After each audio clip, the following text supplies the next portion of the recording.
বুবলি তো দাবি করেছে মোবাইলে রেজিস্ট্রি বিয়ে হয়েছে তো তাদের। ও কাবিন দেখা না কেন?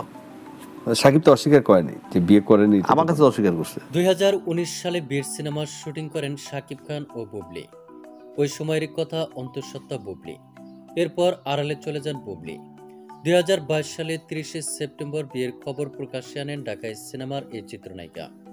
আর তাদের একমাত্র সন্তান শেজাদ খান বীরের জন্ম 2020 সালের 21শে মার্চ।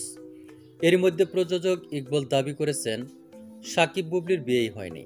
দাবি করেছে যে সাকিব বুবলির বিয়ে হয়নি। আমি তো প্রথম দিনই বলছি, একতরের মধ্যে আমাকে নিজে সাকিব নিজে বলছে, একবার না 100 বার বলছে। ইকবাল বলেন, শাকিব খান বুবলির বিয়েই হয়নি। শাকিব নিজেই আমাকে একাধিকবার বলেছেন। তবে বুবলি বলেছেন তাদের কাবিন হয়েছে।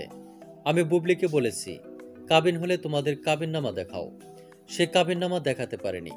বীর সিনেমার শুটিংয়ের কথা উল্লেখ করে ইকবাল বলেন, ক্যামেরা এই থেকে এই বন্ধ থাকবে, ক্যামেরা কিন্তু এই থেকে নিচে আর নামবে না। যখন বীর সিনেমার আইটেম গানের শুটিং হয় তখন আমি ক্যামেরাম্যানকে বলেছিলাম ক্যামেরা যেন পেট পর্যন্ত না যায়, বুক থেকে মাথার উপরে থাকে।